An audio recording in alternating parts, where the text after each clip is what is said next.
Coming up, MetroNews Talkline this morning, Governor Morrissey takes action on the remaining bills from the 60-day legislative session. What's the deal with the Greenbrier? We've got basketball, WVU in action tonight. Marshall women will play for an NIT championship. Lots to cover. Plus, TJ goes back to school. It's MetroNews Talkline. We are underway. Do not attempt to change the station. You are surrounded. We interrupt this program to bring you an emergency news bulletin. Repeat, this is an emergency bulletin. Keep your radio turned on. From the studios of WVRC Media and the MetroNews Radio and Television Network, the voice of West Virginia, comes the most powerful show in West Virginia. This is MetroNews Talkline with Dave Wilson and TJ Meadows. Check set lineup link. Activated Telos telephone.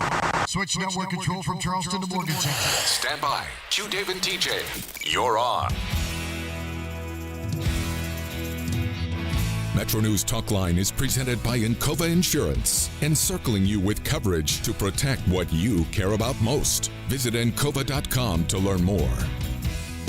Good morning. Welcome inside the Encova Insurance Studios. Dave Wilson of Morgantown. TJ Meadows is in Charleston.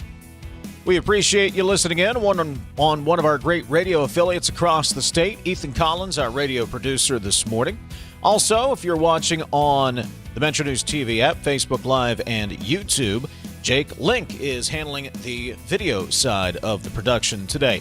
Our phone number is 800-765-TALK, 800-765-8255. You can text the show at 304-TALK-304. We're also going to get into the prediction markets. Well, we may not get into the markets, but we'll talk about them. Alex Demas from the Dispatch has an article out about those prediction markets and the ethical dilemma facing many in media regarding those. And we'll check in with Brad Howe. He's out in Las Vegas with the Mountaineer basketball team. We'll catch up with him, plus Stephen Allen Adams from Ogden Newspapers. Good morning, TJ. Good morning. Sounds like a great show. Man, we did a pretty good job. Well, we've planned a pretty good show. We'll see how it all unfolds. Plus, I'm really interested to hear your perspective from your commentary this morning. I said you went back to school. You've been going through that FBI Citizens Academy. You went through the simulator. Really interested to hear your takeaways from that experience, from actually the whole experience of getting kind of an inside look at the FBI there. I'll just say that simulator, you're thinking, all right, I'm going to participate in a video game. Mm-hmm. No. Very real. Very real. I mean, almost indistinguishable. We'll get into it, but I was, my heart rate doesn't jump to 140 during a video game. I'll put it that way.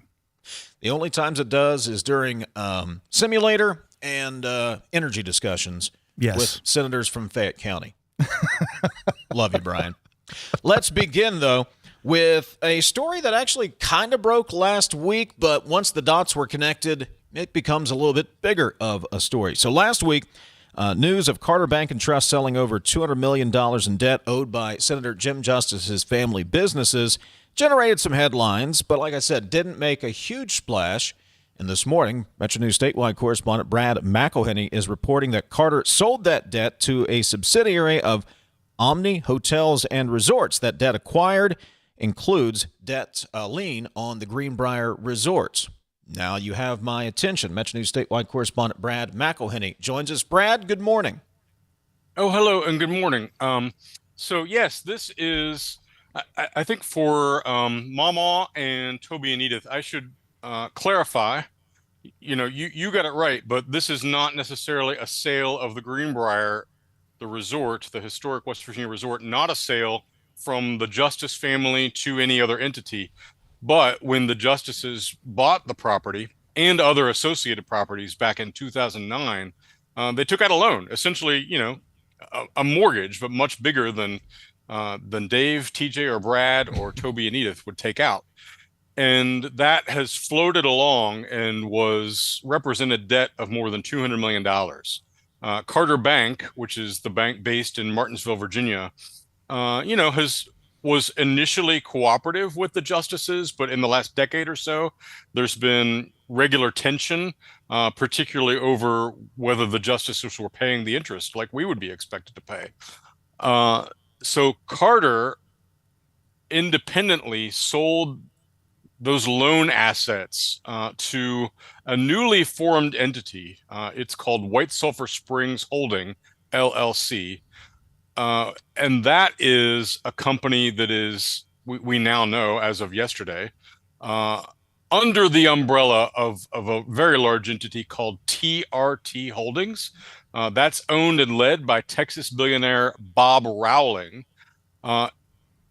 Consequently, TRT Holdings owns Omni Hotels and Resort. The one in our region that people might have heard of, lovely place to go, is the Homestead Resort in Hot Springs, Virginia. That's less than an hour from the Greenbrier itself. So they now own leases that we believe include the Greenbrier physical property. But that doesn't necessarily mean that the justices are out of their position. And so how this takes shape with the justices owning sort of the brand of the hotel and, the long-standing interest in the hotel versus a cousin of this well-known, well-heeled, national, prominent hotel company owning the physical property. Where does this go? I think that's going to be the really interesting aspect of what we observe in our conversation here today. So a couple of things come to mind, Brad. Let's whiteboard this out and try to make it make sense. Carter Bank as an institution, not as big as Jim Justice, just not. Omni, bigger than Jim. My billions are more than your billions, Jim, is the way I have looked at the data and the way I understand it between their owner versus Jim Justice. So it will be much more difficult, I would think, for the Greenbrier entity to deal potentially with the Omni entity. I also would read this to say, we've got a hook in you now, and we've got a stake in this place. And to your point, let's see what happens from here. Is that a fair characterization in your view? I heard it described yesterday as rent to own. So I think that's another way of saying what you're saying is, you come in and you are, I think, cooperative and maybe even a little bit passive at first. But this is Omni Hotels and Resorts in the end. And it is a major player. Bob Rowling himself is truly a Texas billionaire who made his money in oil and gas, but now has a long and successful track record as a hotel and resort owner. They are well-heeled with lawyers. Here's the way, I was pleased that Omni itself confirmed this to me late yesterday, but let me read you their quote. Quote, a subsidiary of TRT Holdings, Omni Hotels and Resorts parent company, acquired the first lien debt on the Greenbrier Resort in White Sulphur Springs, West Virginia. Here's the important part, I think, of this, as an investment. The continued quote is, this transaction was made as part of TRT Holdings' broader business of investing across a diverse portfolio of assets. And so, when I read that, I think, okay, that's like me with a mutual fund or my 401k, and I'm passive and I'm just hoping to get some interest on whatever I've invested. But I don't think, this is me talking, I don't think that is the end game here. I mean, it would be the case if this were just an investment company, but it's a hotel company. And so I think that they, in the end, are going to want to assure their investment by using the expertise and the assets that they have to try to, get the historic Greenbrier Hotel on firmer ground. Let me read you another quote. This is not one that I got, but credit where credit's due. WOWK got a quote from Dr. Jill Justice, president of the Greenbrier Resort, daughter of Jim Justice. And Jill Justice told WOWK, we can confirm that an affiliate of TRT Holdings has acquired the Greenbrier's loans from Carter Bank and Trust. As is well known, our relationship with Carter was a challenging one for many years. The quote goes on to say, we have already been in communication with the new lender and look forward to more discussions with them soon. I mean, I read tone into that it may be welcome, that they may be glad to say goodbye to Carter and are at least holding out hope that the relationship with Omni is going to be a fruitful and helpful one. Guys, Could this be a situation, if you're Omni, if you're TRT Holdings, that could ultimately be a win-win situation? On one hand, if the Justice family businesses pay their bills, start paying the interest on that, then you have an investment there, right? And on the other hand, if they don't, well, you have the Greenbrier Resort, the premier resort in this area. That may be an oversimplification, TJ, but it seems like it could be, if you're TRT Holdings, a possible win-win situation, if that's a property you wanted to get a piece of anyway. No, I think that's fair. Brad talked about the long tenure of Omni's owner. They know the hotel business. Carter Bank was not in the hotel business, may not have understood the challenges, whereas a lender like this may. So there may be a more welcoming environment. You talk about synergies, Brad, with the Homestead. That's less than an hour down the road. You could have synergies in staff. You could have synergies in amenities. I note the fact, I've been to both. Not that I'm a huge gambler, but Homestead doesn't have a casino. Greenbrier does. Is there a way to, hey, Mom and Dad, we got the putt-putt and the water slides and all at Omni, which are great for the kids. We'll give you a babysitter. Here's the shuttle up if you want to go drop a few in the casino. I think there's some business strategies here, Brad, potentially.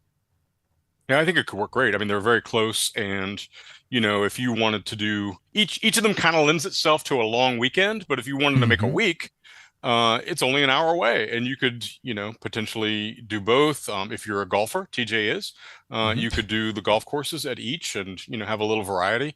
To Dave's point, I think there are some complications. That to put it gently, the Justice track record is not to pay the full amount of interest that is said to be owed. That is often a matter that's in dispute.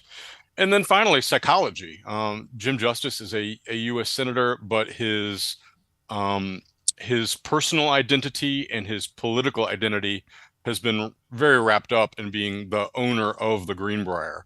And so I think, your identity is a tough nugget in human psychology, and that's something that I think all these parties are going to have to work through. I think, guys, we've identified here through much speculation and fact that none of us are in the hotel business, there are ways this could work out for both parties, and there are ways that you could see down the road the Greenbrier changing ownership somewhere down the road. You can see this going about 14 different directions where it works out for everybody and maybe it doesn't work out for everybody. I think that's one fair. of when there have been disputes in the past with the justices. I know them well. The play has been to go to court, to dispute things in court. I have been told that would be illogical in this case. And, if you're the justices and maybe you don't want the situation, you want clear and outright ownership yourself, boy, you are up against a mammoth on the other side. I mean, true billionaires with true teams of lawyers. And the best play, I think, would be to find a way to cooperate. Here's the other interesting part here where this gets really complicated, fellas. The Greenbrier is carved up like a pumpkin pie at Thanksgiving dinner. You've got one pie and you've got 50 people at the table. I mean, that is the way this thing is carved up on paper. So Brad sent me this morning, there are 7 assignments that were filed with the Greenbrier County Clerk. What are assignments? It's somebody's way of saying, hey, I own this now. For the public record, it's mine. I'm presenting this. I won in the pecking order when it comes to creditors, etc.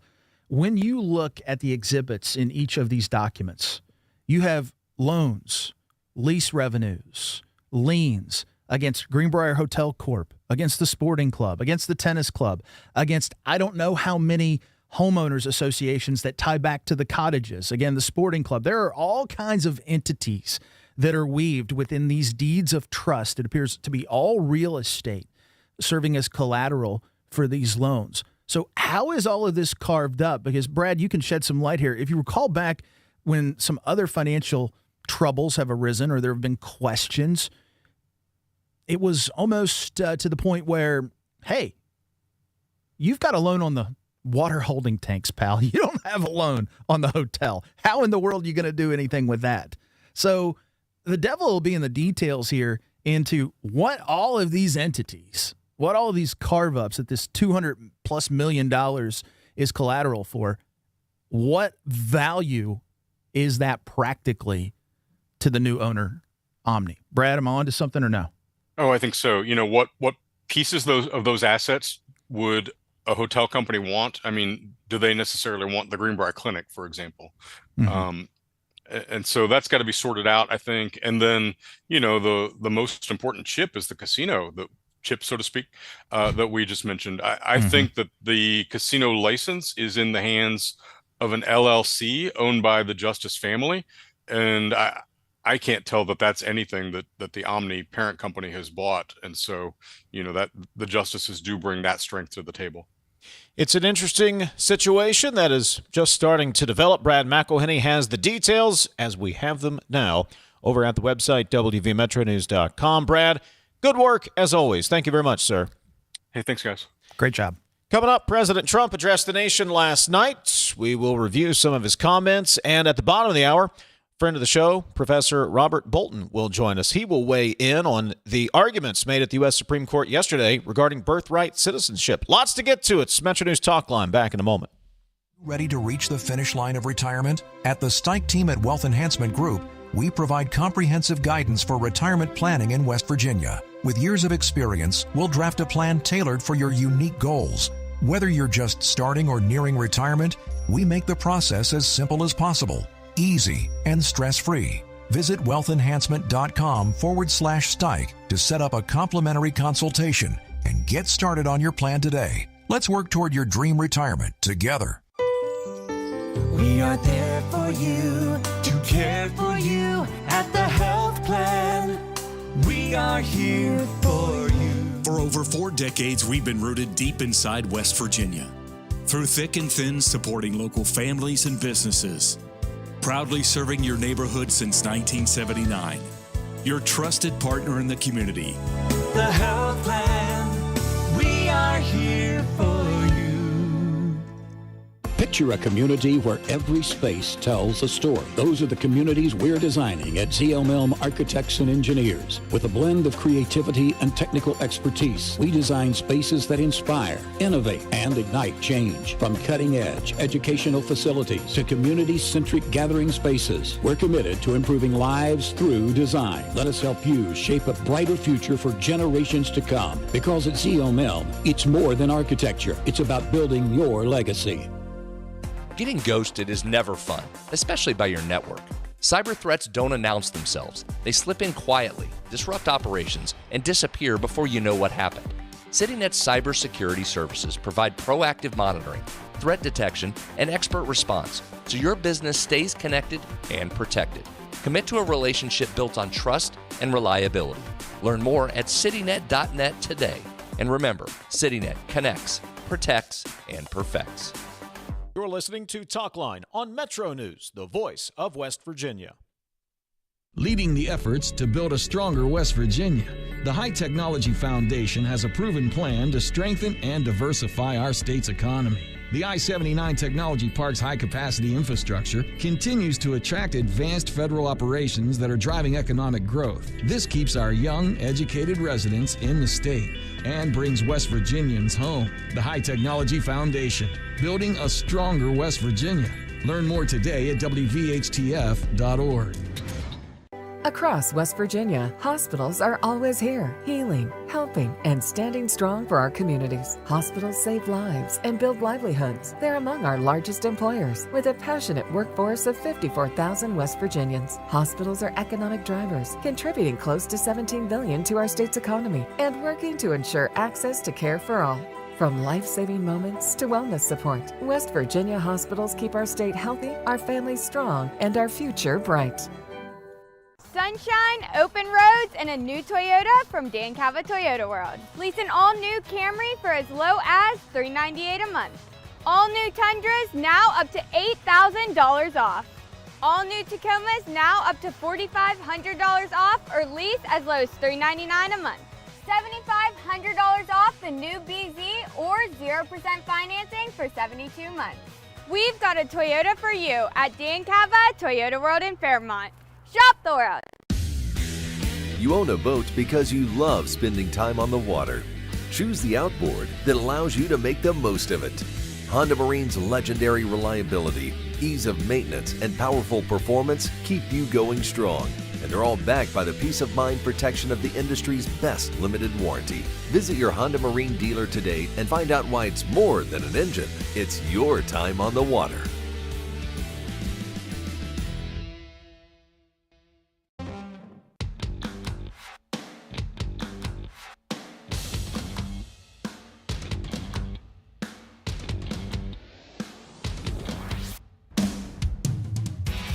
We'll get to your Talkline is presented by Encova Insurance, encircling you with coverage to protect what you care about most. Visit Encova.com to learn more.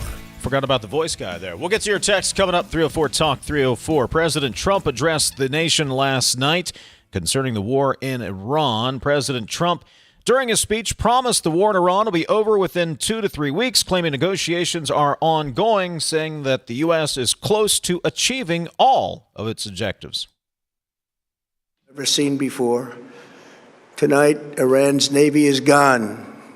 Their Air Force is in ruins. Their leaders, most of them, terrorist regime they led, are now dead. He promised that the war will be over shortly and claims there are negotiations ongoing. Hurting their Air Force and their missile program at levels never seen before, and annihilating their defense industrial base. We've done all of it. Their Navy is gone. Their Air Force is gone. Their missiles are just about used up or beaten. We're going to hit them extremely hard over the next 2 to 3 weeks. We're going to bring them back to the Stone Ages where they belong. He stopped short of saying that the U.S. would pull out of NATO, but did tell NATO allies Tuesday to get their own oil amid the closure of the Strait of Hormuz, and oil prices are high amid the supply bottleneck. Also, markets, TJ, this morning not reacting well to the president's speech last night.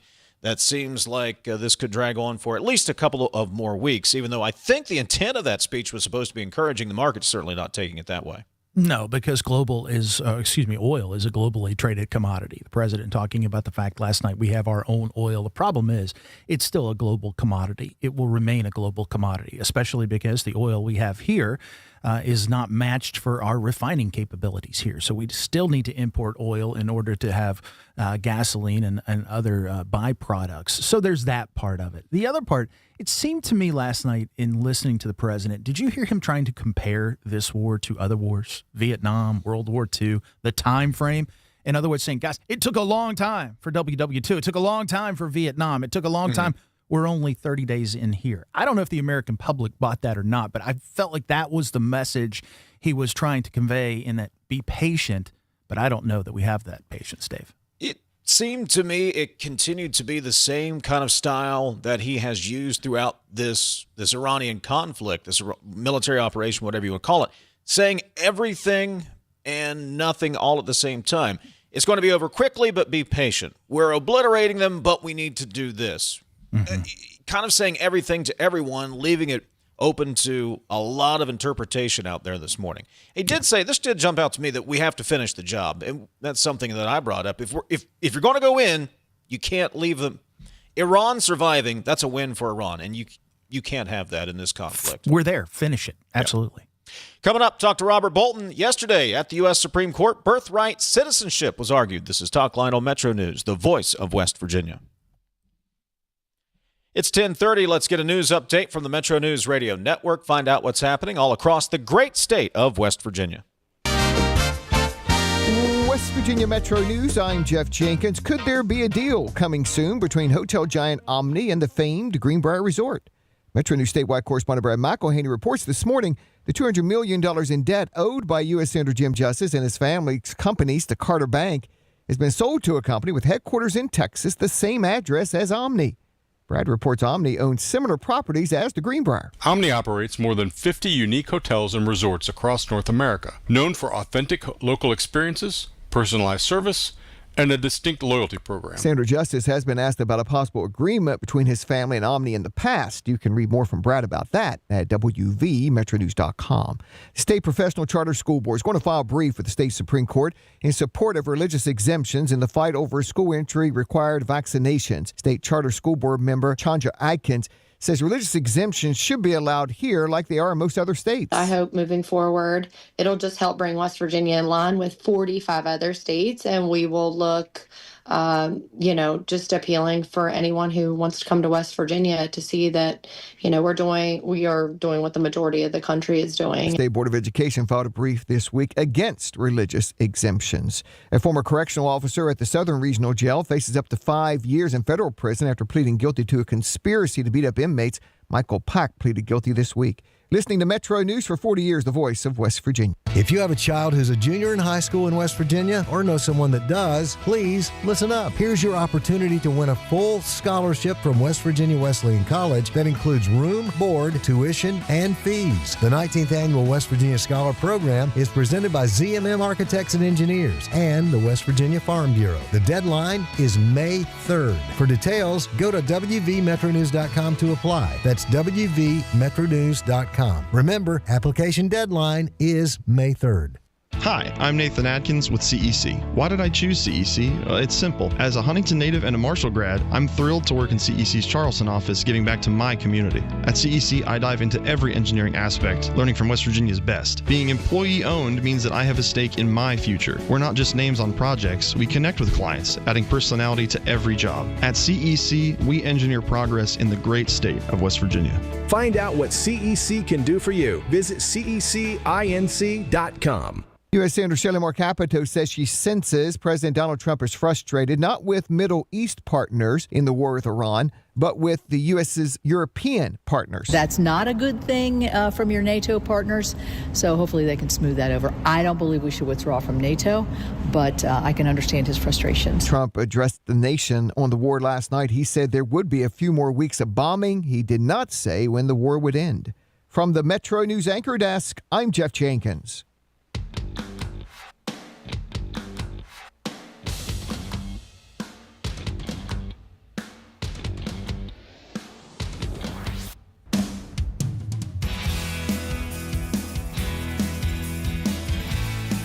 .304 Talk 304, that is the text line. Our friends, the Capitol Scribes, as some call them, have been furiously working this morning as Governor Morrisey released the bills that he signed. Also, he vetoed a handful of bills, including several foster care bills as well. They've been sorting through all that. We'll visit with one of those scribes coming up top of the hour. Stephen Allen Adams will join us as we try to sift through what the governor signed, didn't sign, and vetoed on deadline day. Plus, TJ goes back to school. We'll get into that coming up next segment. Yesterday, the U.S. Supreme Court justices heard arguments on the president's attempt to restrict birthright citizenship for children whose parents are in the country illegally. The case was magnified, of course, because the president himself showed up at the U.S. Supreme Court while his lawyers argued the case. Solicitor General D. John Sauer argued for the administration that people here illegally or temporarily are not subject to the jurisdiction of the United States, and therefore U.S.-born children are not entitled to citizenship. At least that was the crux of his case. Joining us on MetroNews Talkline this morning, friend of the show and political science professor at Fairmont State University, lawyer by trade, Robert Bolton. John Bolton. That'd be a heck of an interview. Robert, good morning. Thanks for joining us. Hey, Dave. Good to be on. So from what you watched yesterday and what you've read, were the justices buying that argument that parents here illegally who have children in the United States are not subject to U.S. jurisdiction? I'm sorry, Dave. We just had a phone. Could you repeat that question briefly? I'm sorry. There was an emergency test on our university campus. No problem. The question, were the justices buying what the Trump administration was selling? That was the question, Robert. Oh, absolutely not. I'll be very shocked if this is not at least a 6-3 vote rejecting the Trump administration's argument, possibly even 7-2. I think the most telling indication of even President Trump reading the tea leaves is that his Truth Social post a few hours after attending most of the hearing, noting that the concept of birthright citizenship as practiced in the United States is quote-unquote stupid. I will be very surprised if a majority of the justices end up adopting anything remotely resembling the Trump administration's position. One of the lines yesterday, Robert, from the oral arguments that I think will be remembered years from now, General Sauer made the point, it's a different world. It's a new world. but it's the same Constitution. That's what Chief Justice John Roberts said. Was that the Chief Justice telling the general that may be, but then you need to undertake the process to change the Constitution? The American people need to speak into this. Should it be interpreted that that's what the justice was saying back to the general? I think that's exactly what Chief Justice Roberts was saying. There are very strong arguments as a policy matter why the United States should not have birthright citizenship. We're very much a distinct minority in the world. Only about 30 countries practice something resembling what the United States does, where if you're born on U.S. soil, regardless of your parents' status, you automatically are granted citizenship. And almost no Western nation, such as in Europe or Western-oriented countries like Japan, pursue that type of policy initiative. It's usually third world countries which frequently have poor record-keeping practices that pursue a policy like that.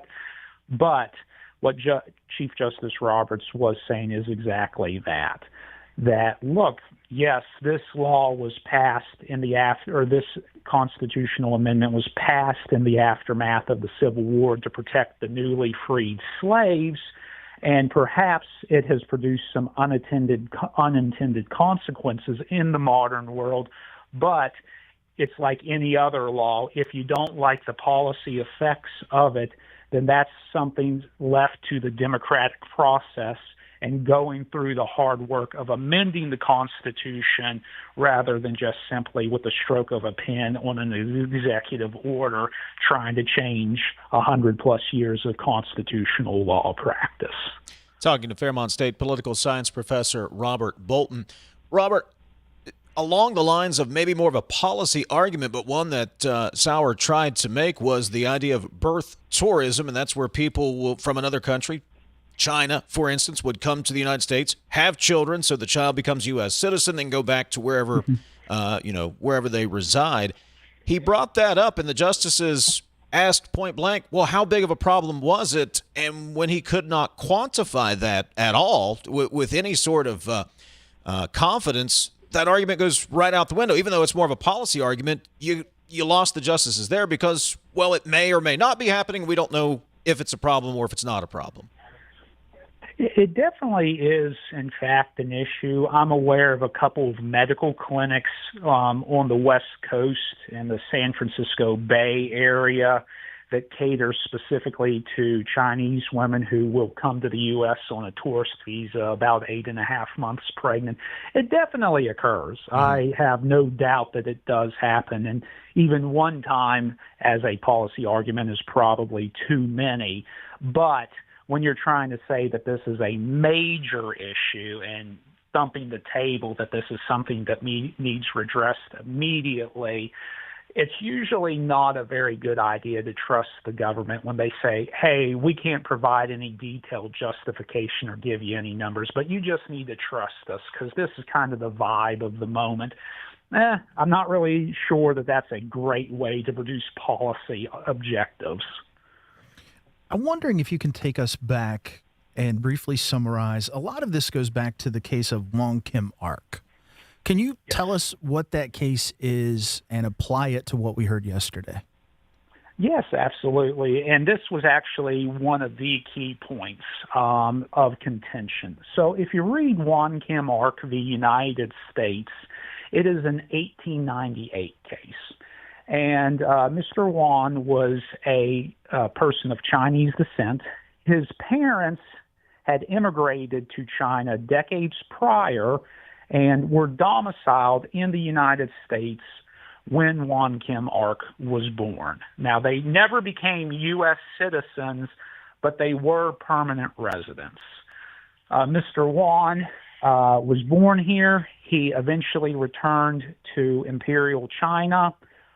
He came back to the United States years later, and they rejected his request to be what was the equivalent then of immigration enforcement, rejected his request to come back into the United States because they said he was the child of a foreign country's subjects. and therefore he was not a U.S. citizen, even though he was born in the United States. It worked its way through the legal system and eventually made its way to the Supreme Court, where Associate Justice Horace Gray, who was one of the most important legal scholars to ever sit on the court, wrote the majority opinion and said, in that instance, the parents were undoubtedly domiciled here. Neither party, neither side contests that. And because they were here when Mr. Wan was born, even though they are not citizens, he becomes a U.S. citizen. And this has its origins out of the 14th Amendment's Section 1 language, where the Reconstruction U.S. Congress passed this amendment, which was ratified by the states. And Section 1 was intended to protect those former slaves with the idea, okay, your parents, per the Dred Scott opinion, were not U.S. citizens, but these slaves were born in the United States. We do not want any of the former Confederate states attempting to remove citizenship from them. So we're going to nip that argument in the bud. And then 30-plus years later, in the Wong Kim Ark case, the Supreme Court confirmed that particular instance, when people are in the United States domiciled here, there is no question that they are U.S. citizens. Yesterday, they Mr. Sauer tried to thread that needle, and the justices did give some criticism of Cecilia Wang, the ACLU's attorney, saying, well, with Ms. Barbara, the woman in this case, she's not domiciled here. Her parents were not domiciled here. They were here temporarily. Is that different? I don't think ultimately that will be a winning argument for the Trump administration, but that is the one distinction that Mr. Sauer was able to latch on to, where if someone is coming here on a student visa, if they are here illegally, there's birth tourism, that may be different than someone who is a permanent resident here. That was the big point of contention and difference between Wong Kim Ark and this Trump v. Barbara case. Fairmont State Political Science Professor Robert Bolton joining us here on Metro News Talkline. Robert, I guess I'm asking you to look into your crystal ball here. What would the ramifications be? Let's say the justices bought the Trump administration argument and sided with them. What would the ramifications of that look like? Well, the Trump administration has said that they would only apply this executive order prospectively. So anyone who, say, in the last year was born in the United States of parents who were here illegally or were on a student visa would still be considered an American citizen. Likewise, anyone before that executive order was issued on January 20th of 2025 would probably still be considered a U.S. citizen. But anyone who is going forward who wishes to be a U.S. citizen and has children here, those children, their status, if the Supreme Court ruled in the Trump administration's favor, they would not be considered citizens, and it could be a huge problem. You have many people who have married individuals of a foreign nationality here in the United States and had children here who their citizenship may be subject to question, or if both parents are non-U.S. citizens, undoubtedly people who are coming here as students, as foreign workers, there may be a deterrent, because I do think there is some incentive where people say, oh, I'll come here, I'll get a job, and my kids will be citizens, and there will definitely be no question that they'll be able to prosper in the United States. And from an immigration perspective, there's a general policy of the federal government that they are very hesitant to separate families. So if my kid's a citizen, it's much more likely I'll be able to stay here as well. I do think you would definitely have a chilling effect on people who are interested in coming to the United States and raising families if this order went into place. Give me 20 seconds on the fact the president was there yesterday. Breaking history, your thoughts?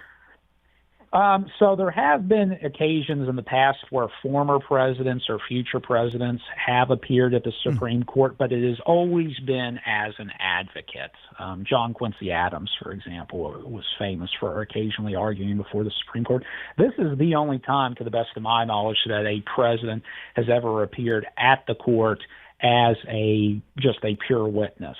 Now, I'm a member of the United States Supreme Court Bar, so I know based off of the paintings approximately where Trump was sitting, and he was in the right aisle immediately behind each side's advocates at the lectern. I do think it was maybe an attempt to bolster his side's argument, and especially those justices, Gorsuch, Kavanaugh, and Barrett, who had been appointed by him to kind of stiffen their resolve to support his side. But I don't think that will have any meaningful impact. Based off of the questions I heard from the justices yesterday, you might get Clarence Thomas and Samuel Alito embracing the Trump administration's position, and maybe possibly Chief Justice Roberts, although I doubt that one. But I'll be very surprised if this is not at least a 6-3, 7-2 decision in favor of the ACLU and Barbara. Robert Bolton, Fairmont State University Political Science Professor, friend of the program. Robert, we always appreciate the insights. Thank you so much. I always appreciate being on. Thank you, gentlemen. When we return, TJ goes back to school. We'll explain next. Boating season is almost here, and there's no better place to start your family's adventure than Lou Wendell Marine Sales. Family owned for over 40 years, Lou and his sons are West Virginia's largest Avalon pontoon dealer and true experts in boats, motors, and repairs. Explore their impressive inventory and score some of the best deals of the season right now. At Lou Wendell Marine Sales, they don't just sell boats, they sell family fun. Visit LouWendellMarineSales.com and get on the water in style. After all, the weekend's almost here. Worried about paying for college? MetroNews is proud to present the 19th Annual West Virginia Scholar Program, where one high school junior in West Virginia will win a full scholarship to West Virginia Wesleyan College, including room, board, tuition, and fees. For details, go to wvmetronews.com and click the Apply Now button. Deadline is May 3rd. The 2026 West Virginia Scholar Program, presented by Greer Industries and the West Virginia Hospital Association. Go to wvmetronews.com and apply today by May 3rd. Looking to advance your career without putting life on hold? Earn your MBA from Glenville State University in as little as 18 months. Choose from in-demand concentrations like artificial intelligence, cybersecurity, and healthcare administration. Whether you're leading teams, analyzing data, or protecting digital systems, our programs are designed for working professionals who want flexibility and results. Take the next step with an MBA from Glenville State University. Learn more and apply today at glenville.edu. Senator Shelley Moore Capito is more than a true conservative and proud West Virginian. She's a champion of our way of life. She doesn't just fight, she delivers, working with President Trump to close the border and keep our families safe, protect our energy jobs, and cut taxes, and establishing the New River Gorge National Park, a powerful economic engine. Shelley Moore Capito, our senator, our champion. I'm Shelley Moore Capito, and I approve this message. Paid for by Capito for West Virginia. You're listening to Talkline on Metro News, the voice of West Virginia.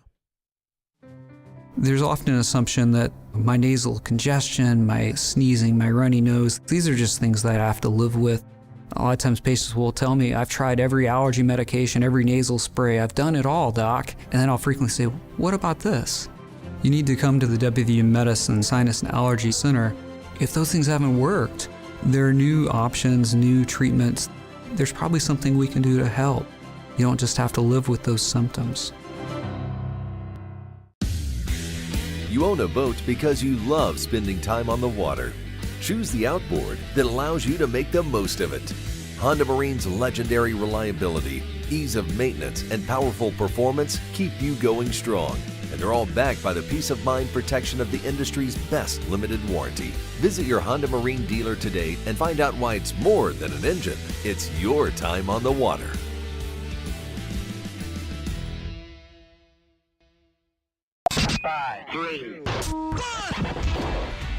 All the sports West Virginia is talking about. Nikki Izzo-Brown, coach of the nationally ranked WVU women's soccer team. I think they're just having a very good understanding of each other. Join Kyle Wiggs, Brett Howe, and Coach Hunter weeknights for Sportsline on Metro News Television. Available on mobile, Roku, Fire TV, smart TVs, and online at wvmetronewstv.com. Longer days, warmer drives, and better deals at Dan Cava GMC. hit the road in one of our new luxury GMC Acadias. Take your pick from our massive selection. Now up to $5,500 off select new Acadias and 3.9% for 60 months. The great deals continue with our large selection of quality pre-owned vehicles. All this and more at Dan Cava GMC in Bridgeport. Shop the world.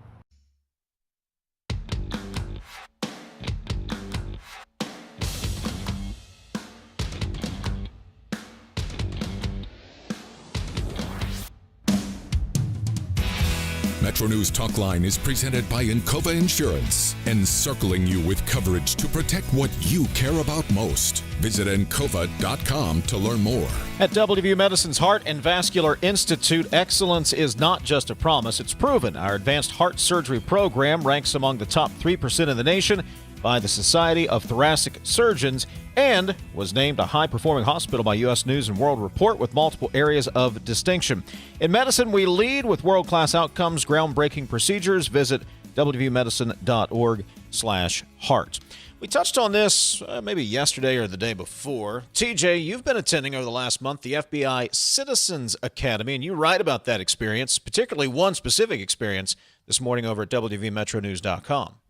Yeah, and originally I hadn't planned to write about it. I didn't know if it would be appropriate, the entire experience, but Tuesday night was dramatic. It was extraordinary. I'd never faced a situation like that before, Dave. It's been a wonderful program. A friend of mine who had went through it previously said, you would like this. I said, okay. And so we've learned about counterterrorism. We've learned about counterintelligence. We've learned about the mission of the FBI. And let me tell you, it has opened my eyes. We think things don't go on here in West Virginia. Unfortunately, they do. But at any rate, Tuesday night was an opportunity to talk about the use of deadly force. And we went over the FBI's policy. And then we were at the Hurricane Police Department. They have a wonderful simulator there. I mean, state-of-the-art, 365-degree. You are immersed in this. It is a real experience, right? At least it feels that way. And I was dispatched to the scene as a responding officer. A gentleman had been fired. Did not take it well, was angry. His supervisor was trying to get him to leave. He had become despondent and had went to his vehicle, was in the vehicle when I arrived at the scene, could not see into the vehicle because of the tinting. He finally emerged with a gun in his hand, pointed to his head, and would not heed any commands. He begins moving toward the office building as if he were going to re-enter it. At this point, my heart rate is going. I've become immersed in this thing, and it feels more real than not. I'm yelling, put the gun down. No response. Edges toward the building. Closer. In my mind, don't make me do this. One shot to the back. I had to shoot a guy in the back. Center mass, he falls. And the screen goes black. And then we talk about how I handled it. I actually waited too long. Because had I not shot the gentleman, it's my understanding he would have began running. And I shot him just before that happened. And it would not have ended the way it did. My point is this. These law enforcement officers, federal, state, local, you don't know what they go through. You don't understand the pressure that they face in these situations until you actually step into one. And then when that screen goes black, you are relieved that it wasn't real. And you get a sense of what they have to go through. And what I have described to you took place in 5 seconds. It seemed like 30 minutes. And I have to tell you, I struggled to talk about it. It was very powerful. Very powerful. More so than I thought it would be. I was like, all right, here we go. Video game simulation time, right? Not at all. No, I have also done the simulator. It's been several years ago. It's immersive. With the 360 view, you feel the hair on your back, the hair on your back, on the back of your neck stands up. You feel you are in the real situation there. Very immersive, and it gives you just a glimpse into what law enforcement has to deal with on a daily basis oftentimes. Yeah, and the second scenario, I'll just say, I don't want to talk about it. It was so real and too real. And I will just say I hesitated and I did not do what I needed to do. And there was loss of life that would be on my shoulders. And it was very dramatic. You can read about TJ's experience. That's his commentary this morning over at WVMetroNews.com. Back to wrap up hour number 1 right after this. Coal-based generation remains the backbone of West Virginia's energy portfolio, ensuring reliability, security, and affordable electricity throughout the region. Our coal plants are engineered for performance, designed to run most efficiently at or near a 70% capacity factor. This level of operation is not arbitrary. It's based on sound engineering principles, scientific analysis, and has been formally adopted by the West Virginia Legislature as a reasonable target for optimal performance. When our coal fleet operates near that benchmark, it provides stable power to the grid, maintains cost efficiency, and supports thousands of good-paying jobs across our state. Coal generation also drives local tax revenue that sustains schools, infrastructure, and community services. Working in partnership with state leaders and the Trump administration, we're ensuring that our coal fleet remains modern, efficient, and ready to power West Virginia and beyond for decades to come. This message brought to you by the West Virginia Coal Association and Friends of Coal. You're listening to Talkline on Metro News, the voice of West Virginia.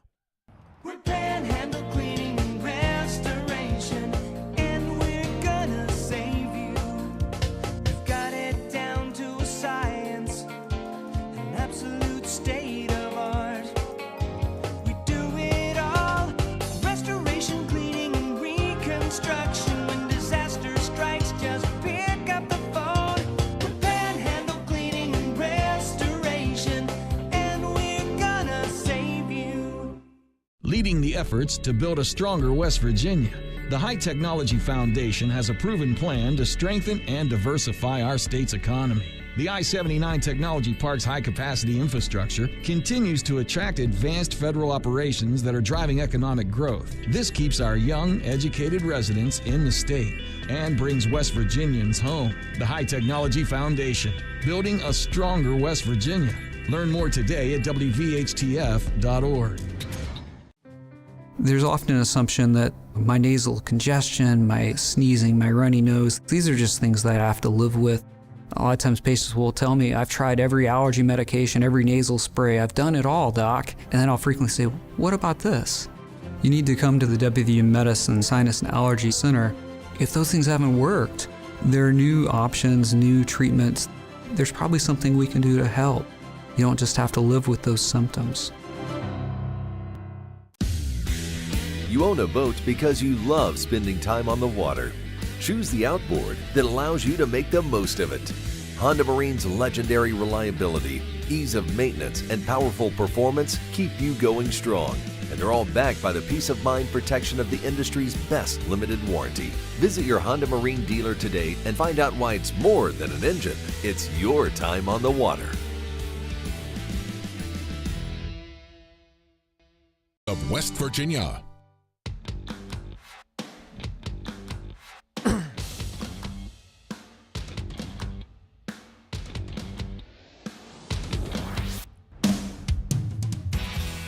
Cruise into spring with West Virginia Lottery's 40th anniversary celebration. There are 40 ways to win $4,000. 4 cruise packages up for grabs.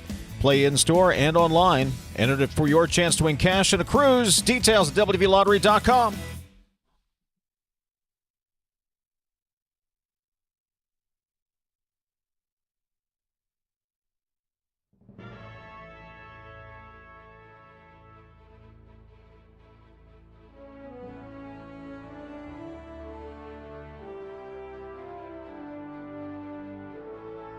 Hoppy Kercheval, 5:55 a.m.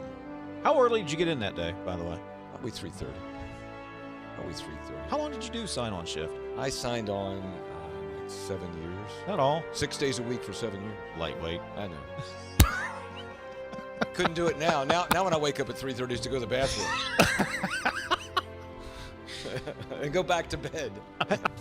Welcome to the 2 o'clock hour, Metro News Midday, powered by Salango Law. Visit salangolaw.com on a Wednesday, and I apologize because Stephanie Pauly is our producer, one of the producers of the show, and normally she has everything. We have a thing we call the run sheet, when we have who we're calling and what we're doing and so on. And so, and Stephanie, I don't even know whether you know this, I did the run sheet today, and I put the wrong date on. I put 2025 on it.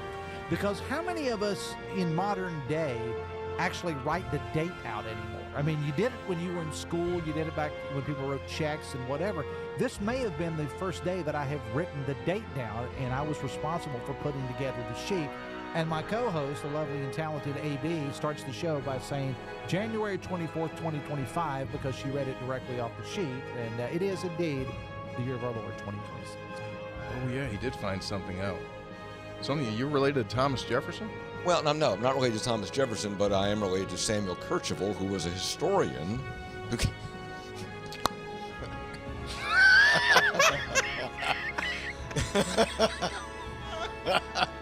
I'm going to tell you something about Samuel Kercheval. Him and Jefferson out smoking corn silk. Kercheval told him, Thomas, I don't know about this country. Might want to start again. He could. So I don't have a monitor here, so I really can't see what happens at the beginning of the show.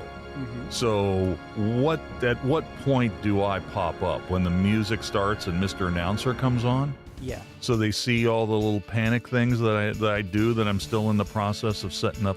Yes. They see you shuffle about uncomfortably. They see you blow the dust off your headphones. They see you put in like 2 cough drops at the same time. Oh, yeah. I don't do 2 at the same time. Okay. All right. I don't know that. I should probably. Now, these shows are archived, right? So I can go back and watch them. Yes. So I could like live this show in real time and then go home and, when I say something to Linda like, hey, did you hear when I did this? And I don't watch it. Well, let's get in front of the TV and watch me do it again for 3 straight hours. Yes, it's archived just like the audio podcast. Ah, that's right. And see, this is the thing that gets the NCAA in trouble, when it goes to court here. Is there a clock or not? Greg, we talk about the clock all the time. Mm-hmm. If he began in 2019, the clock should have run out, whether he's played the 4 years or not. And that's part of the argument, because some guys go right through the clock, right? TJ Finley, we've mentioned many times on this show. 7th team coming up this year. He's playing for Incarnate Word. He's played 7 seasons at 7 different schools. Now, why hasn't his clock started? Why doesn't he have the 5-year clock? So if you're Aguilar, I get it. He just bouncing him off the ropes. Somebody save this man. Oh, my Lord. Oh.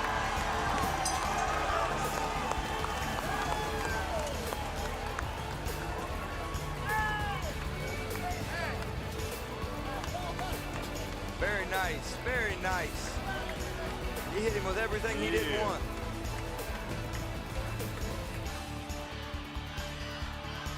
Yeah. 10 seconds remaining. There'll be a direct snap here. Snap back. It's Tyler. Tyler fakes the run. He throws. He's got an open man. Pass top 10. 5. End zone. It's a touchdown. Pulled in by Nestor. 3 seconds left. Are you kidding me with the play call right there by Kevin Whiteman? Again, forget the game-winning field goal. Whiteman says, we're going to try and win this thing right now. The direct snap to Tyler sucked everybody up, and Nestor slips behind. What an unbelievable gutsy play call, and then perfect execution by these Falcons. Things aren't always going to be great. And sometimes, you can work really, really hard and it's still not great. You're still not successful. But, if you continue to do it, one way or another, things are going to be work out. You're going to be successful. And it may not be in the world's eyes, but, God's made us this way. He's blessed us with so many things. And I think that's one of our attributes that we need to have is we're going to continue to work. We're going to continue to work hard. And if it doesn't work out exactly how we want, just keep plugging away because God's got better plans.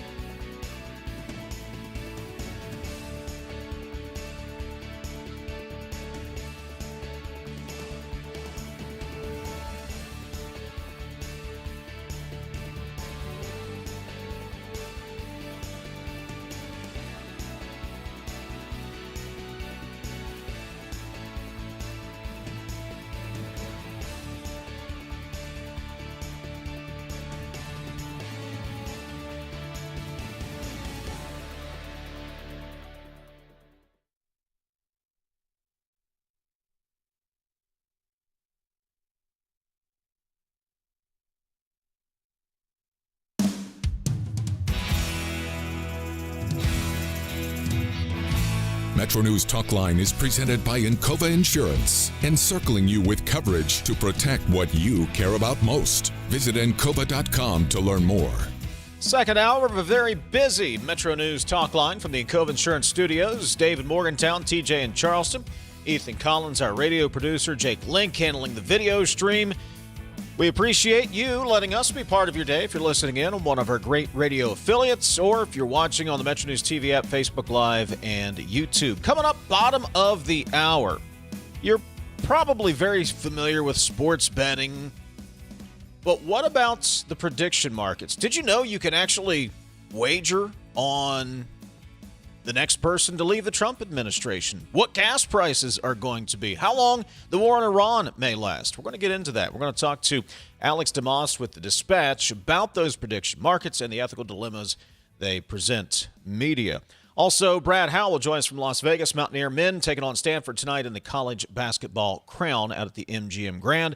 TJ Meadows is in Charleston. Good morning, sir. Good morning. You talked about the oil markets at the beginning of the show based on what the president had to say last night. This is very interesting. So there's really two key indexes to watch. There is West Texas Intermediate, which is American oil. It's the American oil price.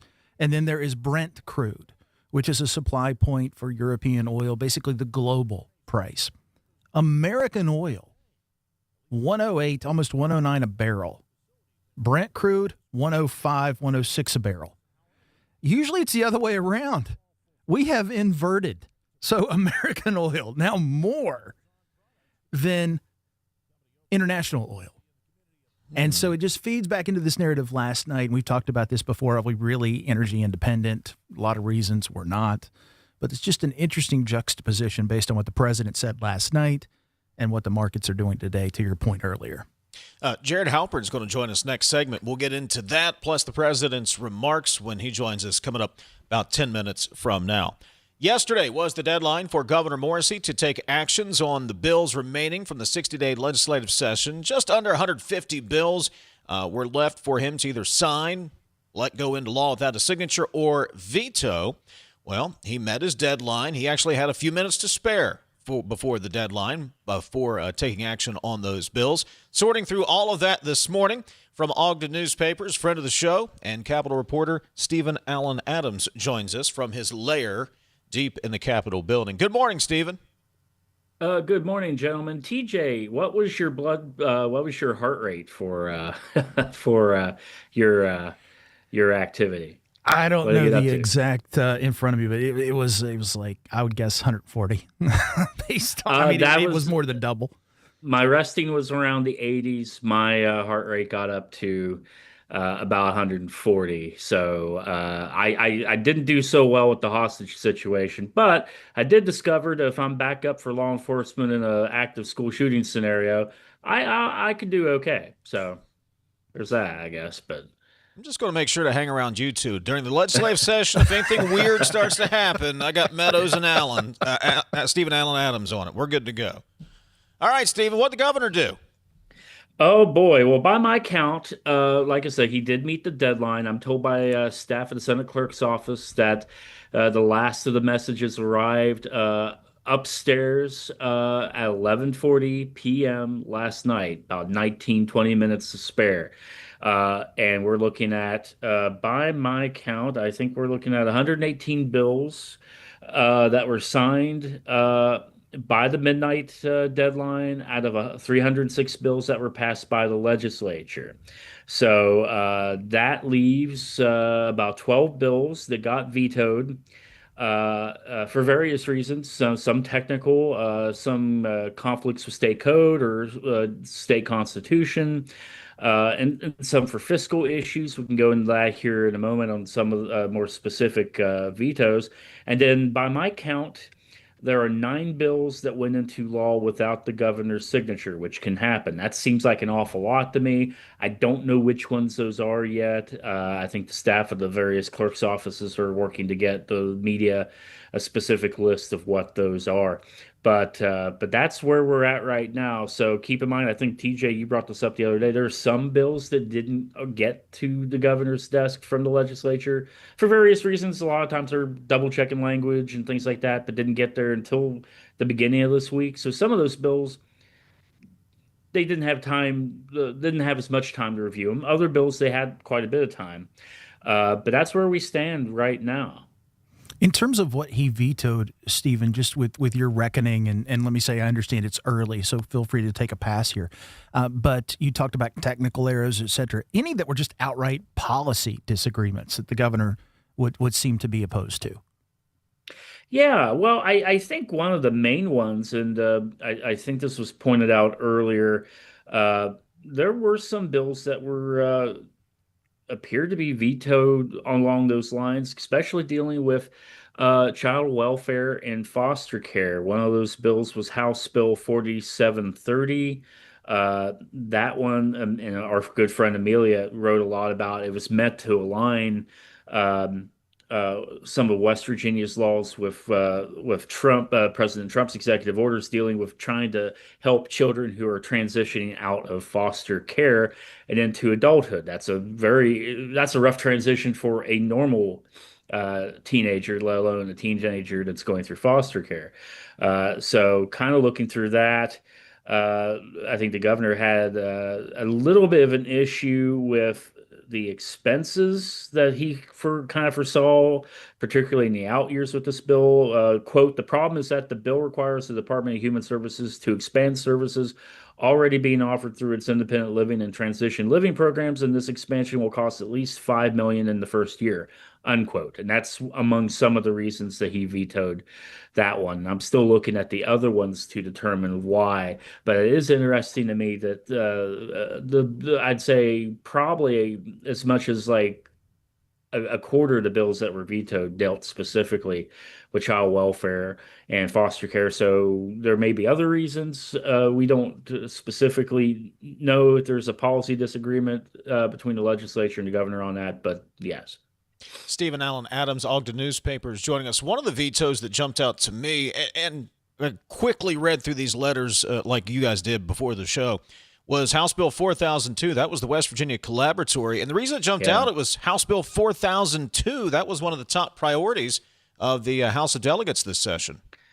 Yeah, and to the credit of the governor, he seems to have approved, I believe, most of the 10. There were 16 bills total in the House Republican caucus's Jobs First Opportunity Everywhere economic development agenda. So 16 bills that got introduced. 10 of them made it over the finish line, completed the legislative process. And it would appear to me most have been signed into law or have gone into effect. But yeah, the collaborative seems to be an interesting one. I was looking through the messaging on that, and he seemed, the governor, that is, took an issue with how they set up the collaborative committee on this, which would have allowed, I believe, the House Speaker and the Senate President a couple positions that they could appoint to put on this particular committee. The governor seemed to think there was a constitutional issue with that only the governor can appoint members to committees, commissions, boards, that sort of thing, that the legislature doesn't have that power under the state constitution. So that was an interesting. I've never heard that issue ever raised during the entirety. In fact, that seemed to be a rather uncontroversial bill going through the session. But apparently the governor had an issue with it, and so it's been nixed. Well, perhaps that's somewhat of a precedent that the governor doesn't necessarily want to give away. I mean, look, it's his chair. He typically appoints people. I'm not saying it's right. I'm not saying it's wrong, but people tend to like to keep the power they have. Maybe there's something there. I don't know, but I'm with you. That one did not seem like something that ruffled a lot of feathers. So you look elsewhere, I guess, is the human inclination to try to figure out why he had an issue with it. Yeah, we've seen a few kind of fights behind the scenes. They didn't really spill out necessarily in public view or the view of the media, but certain bills, again, we can point to Team West Virginia, that legislation that would have taken some of the functions of the Department of Commerce, Division of Economic Development, and put that in the hands of a non-political body that would have made or helped make some of the decisions, not all of them. It still would have been ultimately in the hands of economic development officials and the governor, but it would have taken a lot of the politics out of how we choose some of these projects. That seemed to be an area where I think behind the scenes, certainly the governor's office was not a big fan of that bill. And of course, that didn't make it. This could be seen as another way that the legislature, specifically the House in this case, since it's a House bill, we're kind of looking at trying to be able to have more of a hand in how economic decisions are made and how public policy comes about. And again, clear disagreement between the legislature and the governor to see sort of a conflict between the executive and the legislative branches. Stephen Allen Adams from Ogden Newspapers joining us. By the way, Jeff Jenkins informs me from the newsroom that Senate Communications Director Jackie Bland tweeted just recently 11 bills went unsigned. They are all listed there.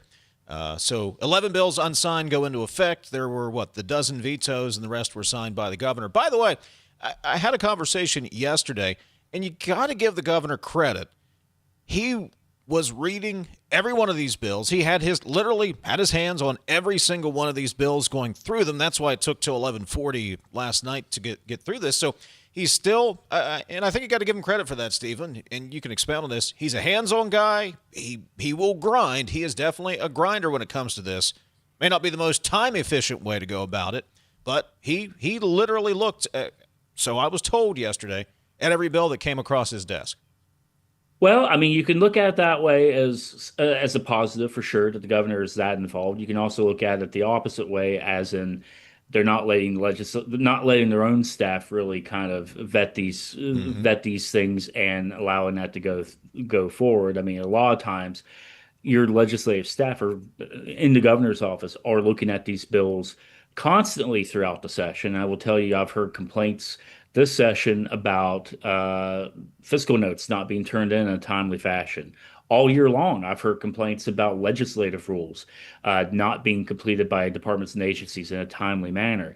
And a lot of that goes to the fact that it's sort of understood that Governor Patrick Morrisey wants to have the decision-making power on everything that goes through state government, which you can do that, but it's going to slow things down a good deal. Who's to say that some of these bills couldn't have been approved earlier if you had left us in the hands of your staff attorneys, your legislative analysts, that sort of thing, kind of viewing these things. So sure, I mean, he definitely takes a hands-on approach of all these. I talked to him here last week, and he was lamenting even then just how many bills that he had to go through. And it's a lot. They did pass a lot this session. But at the same time, at some point, you probably might want to delegate a little bit of responsibility, especially on some of these bills that aren't terribly a big deal. You should let your staff vet these things, and then let the bills that do need sort of a hard decision to be made, those should probably rise to the governor's level. Well, I guess it's one thing to be a chief executive of a state, or a different thing to be a CEO of a company or a senior leader. But I have to tell you, as I listen to you talk about that, what echoes in my mind is, in the business world anyway, that's a good way for good people to leave you. People that are worth their salt, they don't want to be micromanaged like that, and they go to other opportunities. Maybe government is different. I don't know, but it does kind of seem inefficient to me. Yeah, I mean, government is not meant to be efficient. Government's meant to be transparent.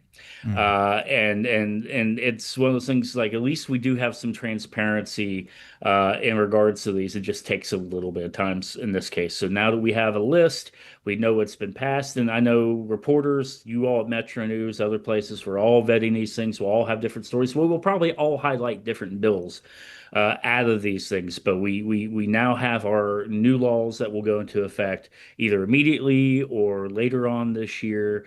And now that legislative, we can close that chapter on the legislative process. And now we can look forward to the primary election. Stephen Allen Adams. Yes, I'm looking forward to my cruise. I'm going on my cruise a week from Friday. That's what I'm doing. So, all right. Well, get your TJ's got some Hawaiian shirts you can borrow. I do for golf the shirts. Cruise, and you'll Perfect. be good to I'll go. see you Monday at the FBI Academy. Yeah, there you go. Steven's looking forward to, I presume, drinks with little umbrellas in them and all these kinds of things that go along with the Caribbean, right, my man? I mean, that's part of the deal. Rum old fashions for me all day long. Stephen Allen Adams, Ogden Newspapers. You can read his work until he goes on the cruise. Stephen, we appreciate it, buddy. Thanks so much as always. Thanks, gentlemen. Take a break. Back in a moment. This is Talkline from the Encova Insurance Studios. Poor circulation can lead to serious health problems. At WVU Medicine, we provide world-class vascular care, close to home and always within reach, treating aneurysms, varicose veins, and more, with advanced, minimally invasive procedures. Call 877-WVU, the number 4-HRT, or visit WVUmedicine.org/heart. Approach your retirement with confidence. With over 150 years of combined experience, the advisors of the Stike team at Wealth Enhancement Group provide advice and wealth management strategies to individuals, families, small businesses, professional offices, and institutions. With the Stike team, you'll have access to an advising team with extensive resources, a client-first mindset, and a passion for helping transform the lives of those we serve. Visit wealthenhancement.com/Stike today and join the team that's dedicated to your success. Tens of thousands of hardworking West Virginians earn their living in our state's growing natural gas industry, including thousands for Antero Resources, West Virginia's top natural gas producer. Antero's investments are boosting our local workforce and small businesses. We're proud to give back and invest locally to support West Virginia workers producing West Virginia energy. But the Mountain State's best days are ahead, and Antero Resources is just getting started. Visit AnteroResources.com to learn more. Looking for a career that truly matters? Healthcare offers stability, great benefits, and careers that are in demand right now. From patient care to technology and support roles, healthcare careers offer flexibility and opportunity. Not sure where you fit? Take the quick healthcare career quiz at explorehealthcareerswv.com. Discover the path that's right for you. Healthcare careers, where passion meets purpose. If you have a child who's a junior in high school in West Virginia or know someone that does, please listen up. Here's your opportunity to win a full scholarship from West Virginia Wesleyan College that includes room, board, tuition, and fees. The 19th Annual West Virginia Scholar Program is presented by ZMM Architects and Engineers and the West Virginia Farm Bureau. The deadline is May 3rd. For details, go to WVMetroNews.com to apply. That's WVMetroNews.com. Remember, application deadline is May 3rd. For over 30 years, High Technology Foundation has been committed to building a stronger West Virginia. Our mission, economic diversification. By fostering innovation and supporting tech initiatives, we pave the way for a brighter future. From cutting-edge research to tech-driven solutions, we're transforming the landscape. Join us in creating opportunities and driving progress. Let's build a diverse economy together. Visit WVHTF.org. High Technology Foundation, shaping West Virginia's future. You're listening to Talkline on Metro News, the voice of West Virginia. Leading the efforts to build a stronger West Virginia, the High Technology Foundation has a proven plan to strengthen and diversify our state's economy. The I-79 Technology Park's high-capacity infrastructure continues to attract advanced federal operations that are driving economic growth. This keeps our young, educated residents in the state and brings West Virginians home. The High Technology Foundation, building a stronger West Virginia. Learn more today at WVHTF.org.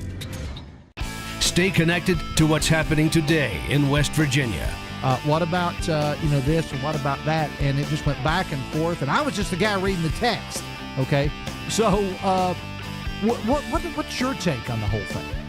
Well, now you just get me fired up. Now right. you just so I'm gonna turn on. I'm gonna run down to Wendy's and grab a burger, and I'll be back.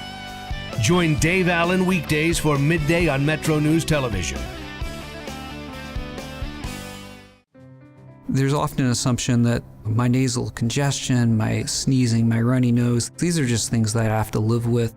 A lot of times patients will tell me, I've tried every allergy medication, every nasal spray, I've done it all, doc. And then I'll frequently say, what about this? You need to come to the WVU Medicine Sinus and Allergy Center. If those things haven't worked, there are new options, new treatments. There's probably something we can do to help. You don't just have to live with those symptoms. sunshine, open roads, and a new Toyota from Dan Cava Toyota World. Lease an all-new Camry for as low as $398 a month. All new Tundras now up to $8,000 off. All new Tacomas now up to $4,500 off or lease as low as $399 a month. $7,500 off the new BZ or 0% financing for 72 months. We've got a Toyota for you at Dan Cava Toyota World in Fairmont. Shop the world.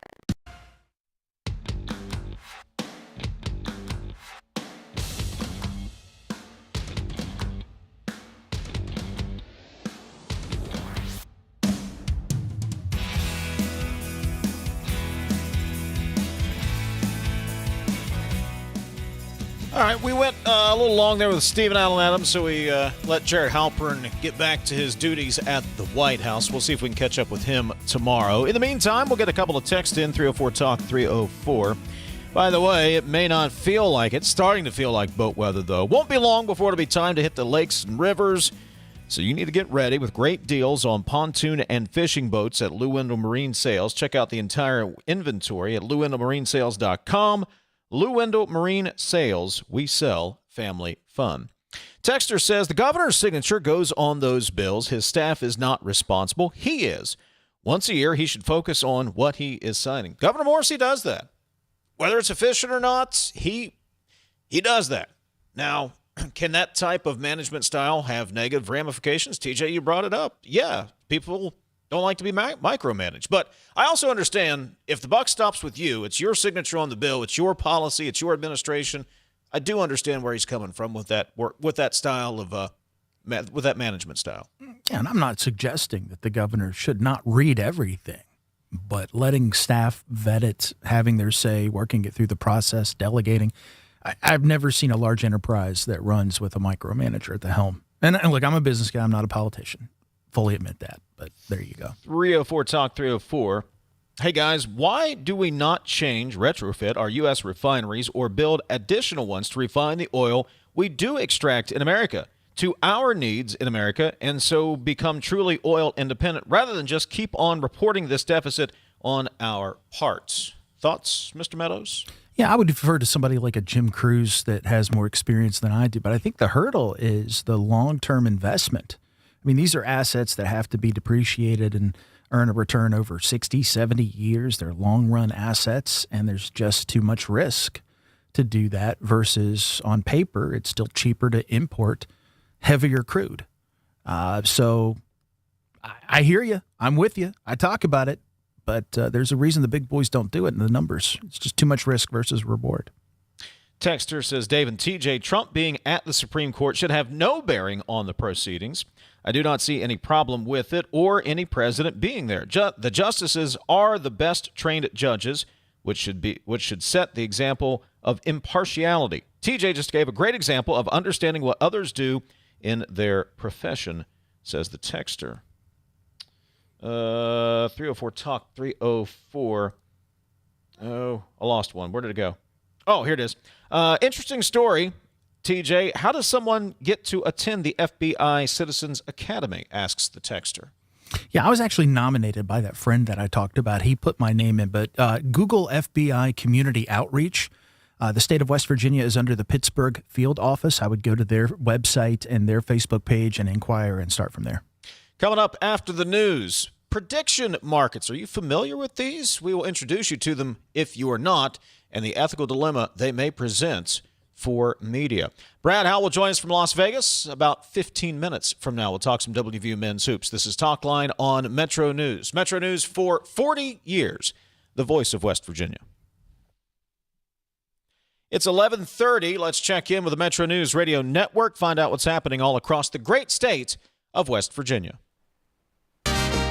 West Virginia Metro News, I'm Chris Lawrence. Governor Patrick Morrissey vetoed a dozen bills passed by lawmakers. Those bills were not really the high-profile legislation that got a lot of attention during the session, but he found problems with each of them warranting a veto.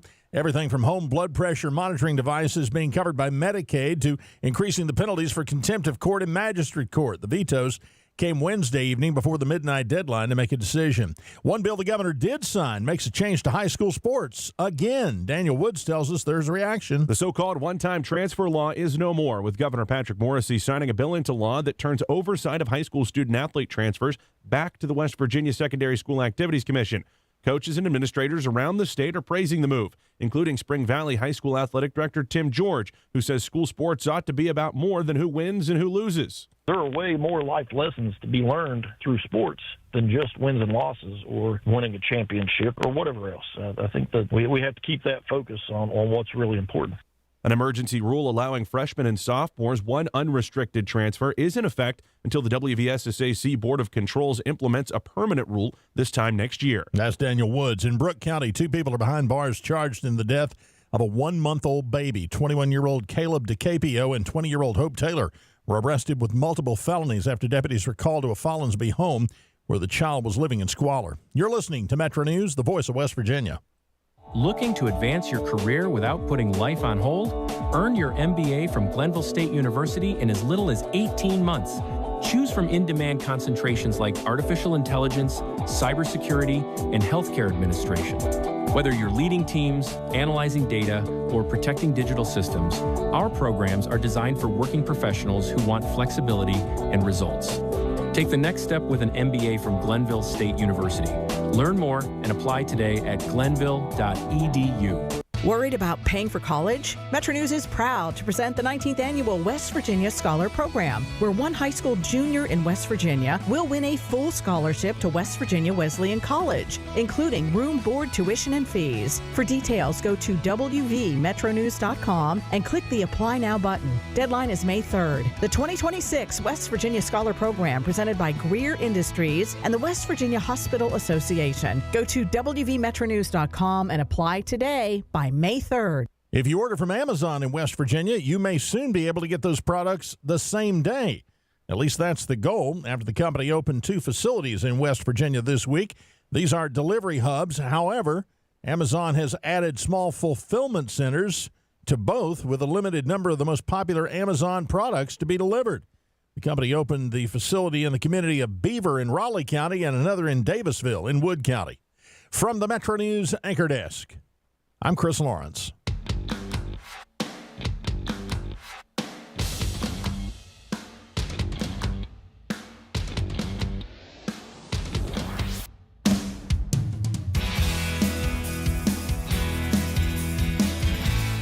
Brad Howe joins us from Las Vegas. Coming up next segment, WVU men's basketball will take on Stanford in the college basketball crown.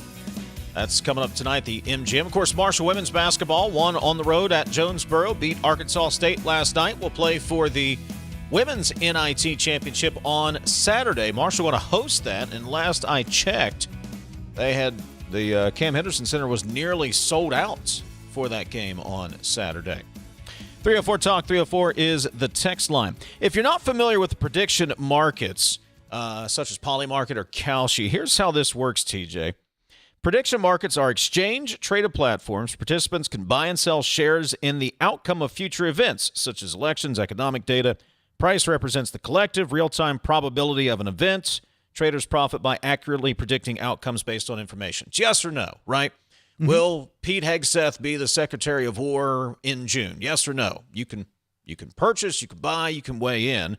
You can weigh in on gas prices. You can weigh on who will be the Republican nominee for president. All the above. Any and all the above here. So these prediction markets have also inked some exclusive agreements with media, such as CNN, CNBC, I believe, Dow Jones, which owns Wall Street Journal. They've inked these deals, and now these prediction markets have also started to creep into programming and coverage, and that could present a problem.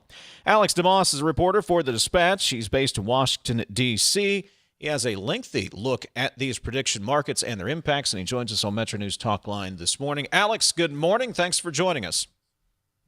Good morning. Thanks for having me. Appreciate you coming on. So that was my Cliff Notes version of these prediction markets, but just how integrated have they become? They're kind of like sports betting, but now we're talking about kind of news events, the way we talk about sports betting markets now. Yeah, I mean, the extent to which they've become integrated into, regular news coverage outside of sports is still kind of unclear, right? They've struck these partnerships over like the end of last year and the beginning of this year, but we're still not seeing true mainstreamification. I mean, I think part of the reason that they're striking these deals is because they're trying to become more mainstream, not because they already are. So, and there's some differences in how these deals work, whether it be with the Wall Street Journal or it be with CNN. But most of it seems like some integration of use of this data in news coverage, whether that be in like a TV broadcast or some sort of dashboard on a web page. But no, it does very much mirror the beginnings of kind of the sports gambling infiltrating itself into sports media that we saw a few years ago after the Supreme Court decision kind of opened that world up. So yeah, we're still kind of watching what's going on here. It's very much a moving landscape, but I'm really interested to see what happens over the next couple of years with these things. So if I can make a market on anything, if I can make a bet on anything, Dave talked about Secretary Hegseth. What's to keep the secretary or someone from betting on that outcome, knowing that, look, they're in control of it? I mean, I'm sure people are talking about this. What's the industry say? I mean, it's a complicated question because a lot of the law around this, insider trading laws in the U.S. they're not as firm as a lot of people think that they are. So when it comes to the SEC and like equities, there's a lot of case law around this. We kind of know what the rules are. When it comes to prediction markets, which fall under the jurisdiction of the CFTC because they're considered derivatives markets, they kind of have, the CFTC has the same general powers, but they're a lot newer. They haven't really been enforced. There's a lot of weird financial economic theories to why that is, but we just don't really know a lot of the rules around this legally. Now, it is very important to note that Kalshi themselves bans insider trading on their platform. And as of now, Kalshi is the only CFTC regulated prediction market that is operating in the US. So a lot of these stories that you hear about, say someone betting a bunch of money on an airstrike in Iran right before it happens, a lot of that is happening on Polymarket or other exchanges that are operating offshore. It doesn't mean that it's not US investors, right? They could be using VPNs, and there's been a lot of criticism that Polymarket's not really trying their best to keep these people off. But as of right now, if Pete Hegseth wanted to go onto Kalshi and bet on himself to get fired, that would be against their terms and conditions. They've been mostly enforcing that after the fact and very delayed, but I know that they're putting in, and they're working with a lot of the same like organizations that help monitor sports betting for the MLB and the NBA and these places to try to monitor this stuff and clamp down on it before it happens. But the actual legal landscape is very, very iffy. And I mean, it's something that as reporters, we get in our hands on, non-public information all the time. And that's what's led to some of these interesting ethical questions of like, wait, can I suddenly use this off the record call that I just had to place some money on a bet and up my salary a bit? Talking to Alex Demas with the Dispatch. With those ethical questions, if you have these markets and you have a partnership, if your organization has partnered with Kalshi or Polymarket, whatever the case may be, does that also present pressure to report on certain events or divulge certain details because you also have this pressure over here of what's essentially a betting market that could change based on your reporting? I think it can. Right? I don't think it necessarily has to. And that's kind of the weird ethical dilemma here. This is similar. A lot of people would point out that, journalists have been working within media organizations that are funded by ad buyers for decades, right? A lot of these places have firewalls in place to try to maintain journalistic independence from the business sides. So I think at like larger institutions, something like an ESPN that has kind of a legacy of journalism ethics and is trying to do things the right way. Like, I don't think media organizations are going to be trying to allow this to influence their coverage.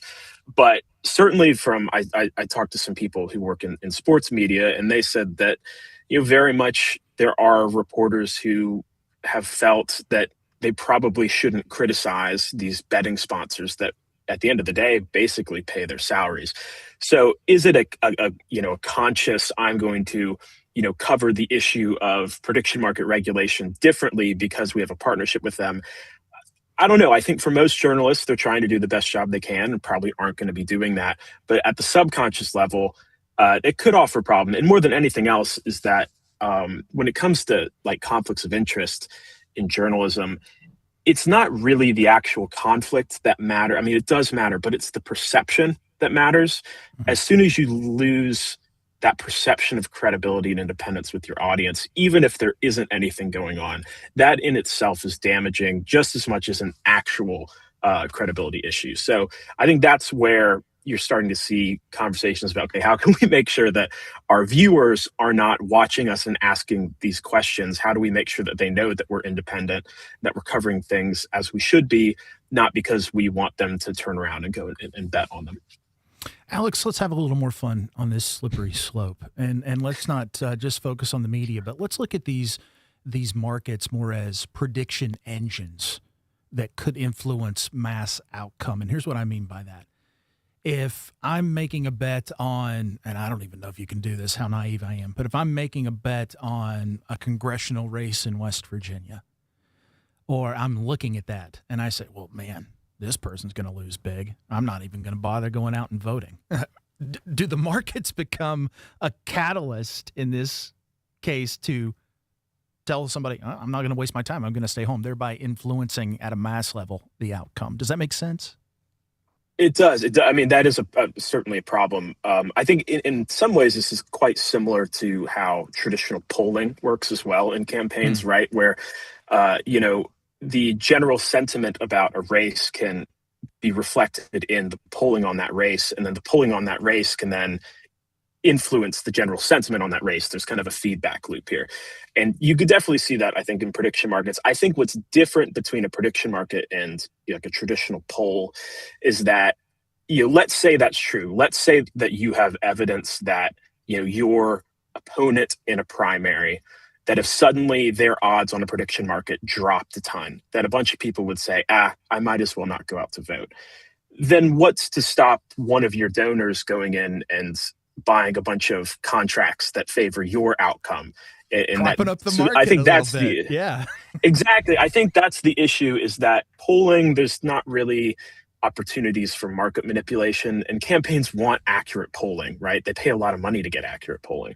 Mm-hmm. With prediction markets, not that we've necessarily seen this yet, but you could see, theoretically, a donor coming in and placing a bunch of big money on you so that it looks like you're more favored than maybe you are. Whether that works or not is probably to be left up for people a lot smarter than me about politics, but it's definitely possible. Fascinating. It is much like sports gambling. It's out of the tube, and I don't think, Alex, we're going to put it back in it anytime soon. Read his piece, Alex Demas over at The Dispatch, talking about poly markets, Kalshi markets, the prediction markets, and the ethical dilemmas they present. Alex, good work. Nice piece. We appreciate you taking some time with us today. Thanks for having me. Speaking of gambling, we'll go to Las Vegas. Brad Howe traveling with the WVU Mountaineer basketball team. They'll be taking on Stanford in the college basketball crown tonight. We'll talk about that next. Tens of thousands of hardworking West Virginians earn their living in our state's growing natural gas industry, including thousands for Antero Resources, West Virginia's top natural gas producer. Antero's investments are boosting our local workforce and small businesses. We're proud to give back and invest locally to support West Virginia workers producing West Virginia energy. But the Mountain State's best days are ahead, and Antero Resources is just getting started. Visit AnteroResources.com to learn more. Golf Week called Pete Dye Golf Club one of America's best modern courses. Golf Digest recently called Pete Dye one of America's 100 greatest courses, and Pete Dye calls it 18 of the most exciting and memorable holes I've ever built on one course. Pete Dye Golf Club invites you to join the only course named after the legendary designer himself. National, corporate, and local memberships available now for a limited time. Visit PeteDye.com to learn more. Come play where the Mountaineers play at Pete Dye Golf Club. Welcome back, class of 2011. Most likely to be a millionaire, didn't quite make it. Hey, reunion's not over yet. Over here, millionaire, smile. Make room, people. Who is that?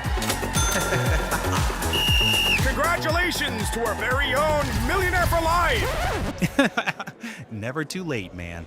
You could win up to $1 million every year with Millionaire for Life. Play in store or online today. West Virginia Lottery. 18 plus to play. Play responsibly. Coal-based generation remains the backbone of West Virginia's energy portfolio, ensuring reliability, security, and affordable electricity throughout the region. Our coal plants are engineered for performance, designed to run most efficiently at or near a 70% capacity factor. This level of operation is not arbitrary. It's based on sound engineering principles, scientific analysis, and has been formally adopted by the West Virginia Legislature as a reasonable target for optimal performance. When our coal fleet operates near that benchmark, it provides stable power to the grid, maintains cost efficiency, and supports thousands of good-paying jobs across our state. Coal generation also drives local tax revenue that sustains schools, infrastructure, and community services. Working in partnership with state leaders and the Trump administration, we're ensuring that our coal fleet remains modern, efficient, and ready to power West Virginia and beyond for decades to come. This message brought to you by the West Virginia Coal Association and Friends of Coal. Senator Shelley Moore Capito is more than a true conservative and proud West Virginian. She's a champion of our way of life. She doesn't just fight, she delivers, working with President Trump to close the border and keep our families safe, protect our energy jobs, and cut taxes, and establishing the New River Gorge National Park, a powerful economic engine. Shelley Moore Capito, our senator, our champion. I'm Shelley Moore Capito, and I approve this message. Paid for by Capito for West Virginia. You're listening to Talkline on Metro News, the voice of West Virginia. You own a boat because you love spending time on the water. Choose the outboard that allows you to make the most of it. Honda Marine's legendary reliability, ease of maintenance, and powerful performance keep you going strong. And they're all backed by the peace of mind protection of the industry's best limited warranty. Visit your Honda Marine dealer today and find out why it's more than an engine. It's your time on the water.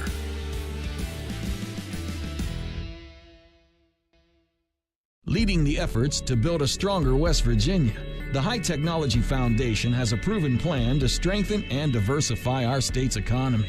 The I-79 Technology Park's high-capacity infrastructure continues to attract advanced federal operations that are driving economic growth. This keeps our young, educated residents in the state and brings West Virginians home. The High Technology Foundation, building a stronger West Virginia.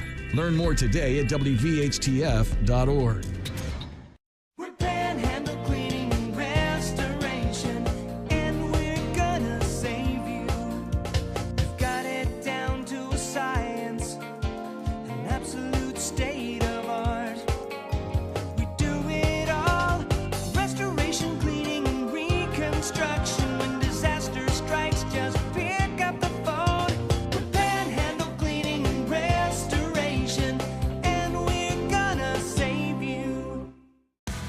With MetroNews Hotline. If it's trending, it's probably here. And then the other thing, his last name is one of those weird Norwegian names where they have two vowels that slam into each other. It's like the A and the E are like cemented into each other. You're like the 12th Dave that works here. What do you think people from Norwegian think about that? That is fair. Join Dave Weekly and Coop weekdays for Hotline on MetroNews Television.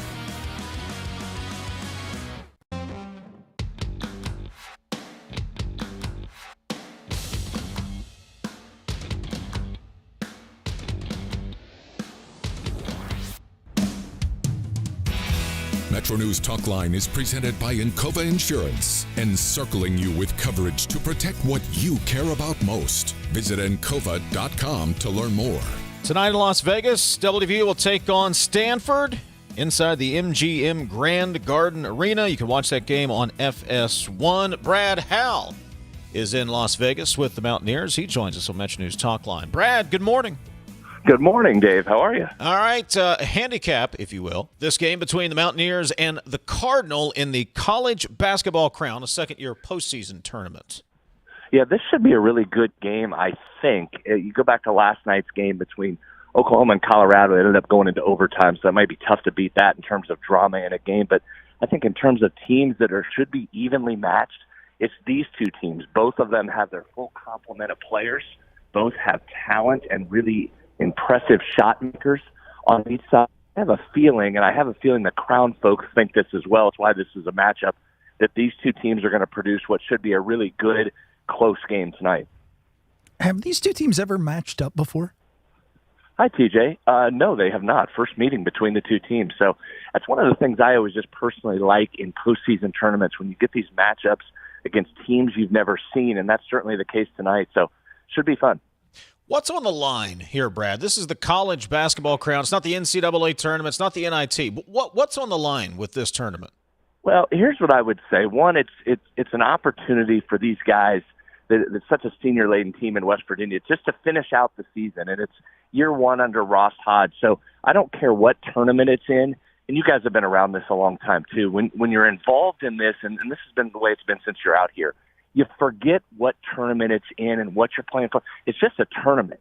And these guys are all ultra competitive. That's how they got to this level. So once you get out here and preparations are underway and you're ready to play, you just want to go win the thing. And winning tournaments is a blast when you can win and survive and move on to the next one. So I don't know in the grand scheme of things what's at stake, Dave. I mean, I don't know that it changes the season one way or the other than the last thing you do if you were to win this thing or win a couple games. It leaves a good taste in your mouth as you springboard into next season. But as we know, it's going to be a totally different team next year. So I think this is one of those, you live in the moment, you have a good group of guys that have battled really hard for West Virginia all year, and it's a chance for them to finish with a couple wins. Brad, what does every former athlete always say once they're done playing whatever sport it is? Boy, if I could put the uniform on one more time, if I could get in the batter's box one more time. This is that one more time for some of these guys who may not have another opportunity, whether it's the G League or in Europe or wherever the case may be. It's that one more time, and you're exactly right. It's one more time to compete. It's one more time to win. Who cares where you're playing? It's one more time, and you're going to value that 20 years. I don't know if they're thinking about that, Brad, but 20 years from now, you're going to value the experience. Well, it's a great point, Dave. I've been around this a long time in administration, and it's the whole reason I got into sports to begin with, because I just wanted to be around it, right? I would have given anything to suit up one more time. So I think that's perfectly said by you, and I think that's what this group has. And you've heard Ross say this all year. This is a great group of kids, and this is a connected group.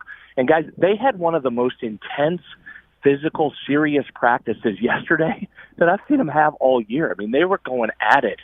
To the point, I'm really impressed how this group has stayed the course through all the ups and downs, through all the noise they've got, wins, losses, it hasn't mattered. You've got guys that, to your point, won't play again, and they're dialed in on film sessions as if it's the middle of January and you're getting ready to play Houston. So I don't know if that translates into a win tonight, but this group is going out exactly as they've been all year, dedicated. They want to put that West Virginia jersey on one more time. They've all had a blast here at WVU, and they'd like to finish it out with a couple more games. And, Brad, hello to you, too. I hope you're having a great time out there, sir. I mean, you're in the city for it. I got to ask you, what's the line? 1.5 the last I checked. Started at 2.5, went to Stanford favored by 1.5. And it's one of those, TJ, if you look at the numbers, just the straight numbers, this is really coin flippy. These teams sit within right on top of each other in the Ken Pom rankings, close in the net. A lot of the numbers are very similar, and that's why I say this on paper shows to be one of the better games in this event. Brad Howe, MetroNews Sportsline. He's in Las Vegas with the Mountaineers. He'll join Tony Creedy tonight on the call. And, of course, you can watch that game over on FS1. Brad, enjoy your time out in Nevada, buddy. Appreciate it. All right. Thanks, boys. Appreciate you having me. We'll take a break. We'll wrap things up in just a moment. Running a small business is hard enough. Dealing with tech problems should not be part of the job. CityNet helps West Virginia businesses keep their technology running smoothly, whether you need full tech support or just extra help for a small IT team. From security and backups to day-to-day support, CityNet's local experts have you covered. Call today at 1-844-CityNet. To make this boating season unforgettable, head to Lou Wendell Marine Sales, family owned and operated for over 40 years and West Virginia's largest Avalon pontoon dealer. Lou and his sons are boating experts from sales to service to repairs. And right now, their lot is packed with incredible inventory and some of the best deals of the season. Because they don't just sell boats, they sell family fun. Visit LouWendellMarineSales.com today. Boating season is almost here. Tens of thousands of hardworking West Virginians earn their living in our state's growing natural gas industry, including thousands for Antero Resources, West Virginia's top natural gas producer. Antero's investments are boosting our local workforce and small businesses. We're proud to give back and invest locally to support West Virginia workers producing West Virginia energy. But the Mountain State's best days are ahead, and Antero Resources is just getting started. Visit AnteroResources.com to learn more. Looking for a career that truly matters? Healthcare offers stability, great benefits, and careers that are in demand right now. From patient care to technology and support roles, healthcare careers offer flexibility and opportunity. Not sure where you fit? Take the quick healthcare career quiz at explorehealthcareerswv.com. Discover the path that's right for you. Healthcare careers, where passion meets purpose. We are there for you, to care for you at the health plan. We are here for you. For over 4 decades, we've been rooted deep inside West Virginia. Through thick and thin, supporting local families and businesses. Proudly serving your neighborhood since 1979. Your trusted partner in the community. The health plan. We are here for you. They say you can't take the lottery with you. But now, you can play anywhere, anytime with iPlay, the West Virginia Lottery's official app. From Cooper's Rock to the Greenbrier River, from the bleachers to your living room, iPlay goes where you do. Safe, simple, and always West Virginia proud. Play anywhere, anytime. Download iPlay today. iPlay, the fun, secure way to play, wherever life takes you. 18 plus to play. Play responsibly. You're listening to Talkline on Metro News, the voice of West Virginia. Longer days, warmer drives, and better deals at Dan Cava GMC. Hit the road in one of our new luxury GMC Acadias. Take your pick from our massive selection. Now up to $5,500 off select new Acadias and 3.9% for 60 months. The great deals continue with our large selection of quality pre-owned vehicles. All this and more at Dan Cava GMC in Bridgeport. Shop the world. Download Metro News Television on your iPhone or Android. Search Metro News Television in your app store. Create an account today to get alerts and watch all live and archived content. Download now. Touchdown! We're Panhandle Cleaning and Restoration, and we're gonna save you. We've got it down to a science, an absolute state of art. We do it all, restoration, cleaning, and reconstruction. When disaster strikes, just pick up the phone. We're Panhandle Cleaning and Restoration. There's often an assumption that my nasal congestion, my sneezing, my runny nose, these are just things that I have to live with.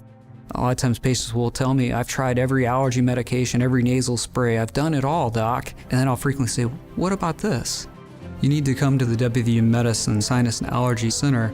If those things haven't worked, there are new options, new treatments. There's probably something we can do to help. You don't just have to live with those symptoms.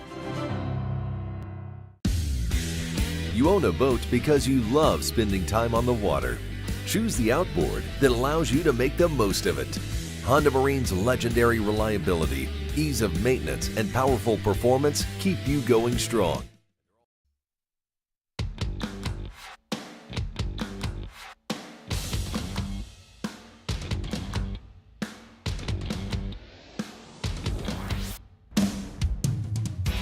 Cruise into spring with the West Virginia Lottery's 40th anniversary celebration. There are 40 ways to win 4K and 4 cruise packages up for grabs. Play in store and online. Please play responsibly. We'll talk to you tomorrow. This is Talkline on Metro News, the voice of West Virginia.